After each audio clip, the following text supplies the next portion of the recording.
शुरुआत होती है हल्की सी संगीत के साथ। दोस्तों, जापान में हाल ही में आया 7.5 तीव्रता का भूकंप एक बार फिर हमें याद दिलाता है कि धरती के भीतर क्या चल रहा है यह अक्सर हमारी नज़रों से छिपा रहता है।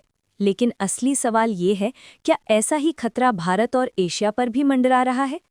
क्या हमारी ज़मीन के नीचे भी ऐसी दरारें हैं जो किसी भी पल फट सकती हैं और बड़े पैमाने पर तबाही ला सकती हैं? नमस्कार दोस्तों, स्वागत है आपका हमारे चैनल करंट वर्ल्ड इन्फॉर्मेशन में। धीरे धीरे संगीत बढ़ता है। आज हम लगभग 40 मिनट की इस यात्रा में समझेंगे कि जापान के इस बड़े भूकंप से हमें क्या सीख मिलती है। एशिया का कौन सा हिस्सा सबसे अधिक एक्टिव है, भारत किन टेक्टोनिक खतरों से घिरा हुआ है और आने वाले 20-30 सालों में क्या हम किसी बड़े बदलाव के मुहाने पर खड़े हैं। चलिए शुरू करते हैं इस गहराई से भरे सफ़र को। जापान का भूकंप सिर्फ एक प्राकृतिक घटना नहीं था, बल्कि एक रिमाइंडर था। धरती शांत दिखती है, लेकिन अंदर बहुत कुछ उबल रहा होता है। जापान 4 टेक्टोनिक प्लेटों के ऊपर बसा है: Pacific plate, Philippine plate, Pacific ring of fire. यही वजह है कि जापान में दुनिया के लगभग 20% बड़े भूकंप आते हैं। कैमरे पर जापान का मैप। इस बार भी वही हुआ। समुद्र के नीचे प्लेट्स एक दूसरे से टकराईं, एनर्जी जमा हुई और एक झटके में करोड़ों टन ऊर्जा बाहर निकल गई।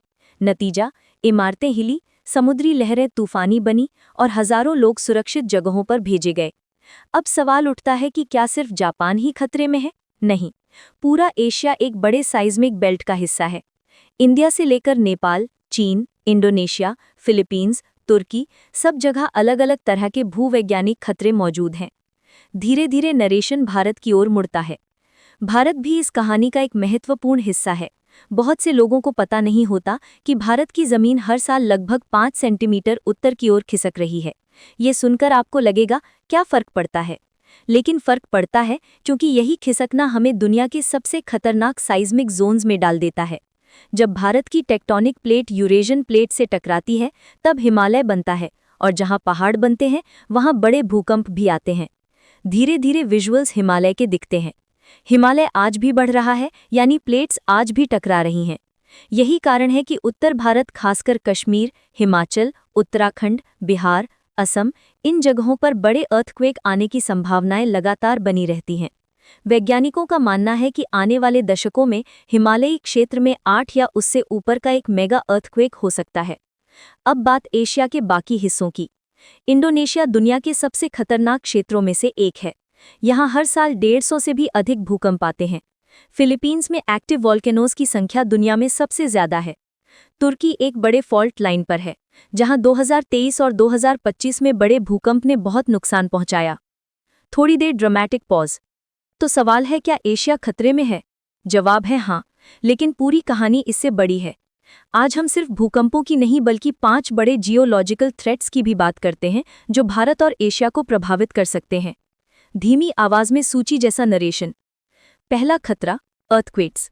दूसरा, सुनामीज। तीसरा, वॉल्केनिक एक्टिविटी। चौथा, लैंड शिफ्टिंग और सबसिडेंस। पांचवा, क्लाइमेट इंड्यूस्ड जियोलॉजिकल चेंजेस। अब नरेशन हर खतरे को विस्तार देता है। पहला भूकंप। भारत के 60% क्षेत्र भूकंप प्रवण है। इसी वजह से दिल्ली, उत्तराखंड, हिमालय, गुजरात, उत्तर पूर्व और अंडमान निकोबार सबसे संवेदनशील है। दूसरा, सुनामी का खतरा।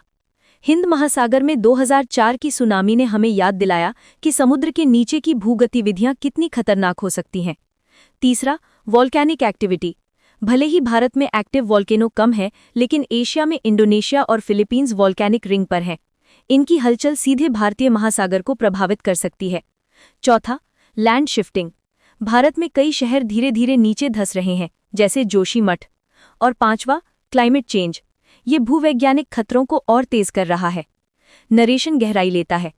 तो अब बड़ा सवाल, क्या हम इन खतरों को रोक सकते हैं? जवाब है, पूरी तरह नहीं, लेकिन उन्हें पहचान कर, समझ कर और तैयारी करके नुकसान को कम किया जा सकता है। जापान इसका एक बड़ा उदाहरण है। वहां भवन ऐसे बनाए जाते हैं कि बड़े से बड़े भूकंप में भी गिरते नहीं हैं। धीरे धीरे विजुअल समाधान पर आता है। भारत में भी अब आधुनिक building codes, early warning systems और नए साइज्मिक सेंसर्स लगाए जा रहे हैं। Nepal, Bangladesh, Sri Lanka all working together on regional warning systems. अंत में समापन। तो दोस्तों, जापान का भूकंप सिर्फ जापान के लिए नहीं, पूरे एशिया के लिए एक वेकअप कॉल है। धरती हमेशा बदल रही है और उसके इन बदलावों को समझना हमारी सुरक्षा के लिए बेहद जरूरी है। ये सिर्फ विज्ञान नहीं, हमारी जिंदगी का सवाल है। आने वाले वर्षों में एशिया की भू संरचना और भी बदल सकती है, लेकिन अगर हम तैयार हैं तो नुकसान कम हो सकता है। धीमी होपफुल म्यूजिक। उम्मीद है आज का वीडियो आपको पसंद आया होगा। ऐसी ही महत्वपूर्ण जानकारियां पाने के लिए हमारे चैनल को लाइक, शेयर और सब्सक्राइब करना ना भूलें। हम फिर मिलेंगे एक और महत्वपूर्ण जानकारी के साथ। तब तक सुरक्षित रहिए, जागरूक रहिए और सीखते रहिए।